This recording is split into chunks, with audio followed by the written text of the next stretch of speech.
Hi guys, welcome back to my channel. তো তোমাদের সাথে নতুন একটা ভিডিও নিয়ে চলে এসেছি। ভিডিওটা ভালো লাগলে লাইক, কমেন্ট, শেয়ার এবং সাবস্ক্রাইব করতে একদম ভুলবেন না। তো চলো ভিডিওটা স্টার্ট করা যাক। তো আজকে সাদা সুন্দর ওয়ান পিসটা পরে চলে যাচ্ছি দিদির বাড়ি। তো রেডি হয়ে দেখতেই পাচ্ছ। তো আমি আর মা মিলে চলে গেলাম, আর এটা ছিল আমার ফাইনাল লুক। আমাকে আজকে কেমন লাগছে অবশ্যই তোমরা কমেন্ট করে জানাবে। তো দিদির বাড়ি যাচ্ছিলাম, আজকে ছিল রান্না পুজোর নেমন্তন্ন বলতে গেলে। তো দিদিদের বাড়ি বুড়ো রান্না, রোববার ছিল। তো চলে গেলাম। তো এই যে ভাত দিয়ে দিয়েছে, ভাজা ভুজি, যেগুলো আলু ভাজা, নারকেল ভাজা, তারপরে ঢ্যাঁড়স ভাজা, ওল ভাজা, অনেক কিছু ভাজা দিয়েছিল। ভাজা দেওয়ার পর চালতা দিয়ে ডাল দিয়ে দিয়েছিল। তো রান্না পুজোর সবথেকে ভালো লাগে আমার এই ডালটা।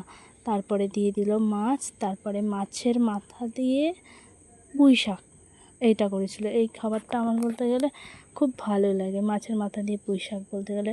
তারপরে মাম্মামকে নিয়ে একটু আদর করে নিলাম। তো দেখো মাম্মামকে কত কিউট লাগছে। তোমরা অবশ্যই জানাবে আমার মাম্মাম কেমন।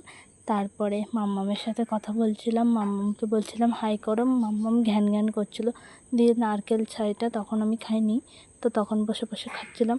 তো মাম্মাম কান্নাকাটি করছিল, ও ফোন নেবে। তো তারপরে মাম্মামকে টাটা দিয়ে চলে যাচ্ছিলাম আজকে বাড়ির দিকে। তাই দেখো আমার মাম্মামকে কত কিউট লাগছে। তারপরে কি মিষ্টিভাবে টাটা করলো। তো তারপরে টাটা করে এই যে আমার দিদি হলুদ কালারের নাইটি পরে, তো দিদিকে টাটা করে মা বলছে চল চল চল, দেরি হয়ে গেছে, অনেকক্ষণ হয়ে গেছে। তো তারপরে দিদি বলছে এই আমাকে ভিডিওতে দেখাবি না। তো এই যে আমাকে কেমন লাগছে অবশ্যই বলবে। তো এই যে বাড়ির দিকে চলে আসছি। তো বাড়িতে চলে এসে দেখি আজকে একটা মিষ্টি বাচ্চা এসেছে। তো এটা হলো আমার আন্টির বোনের মেয়ে। তো কত মিষ্টি ছোট্ট ছোট্ট ক্লিপ লাগিয়েছে। ওকে আমি বিরক্ত করছিলাম, তো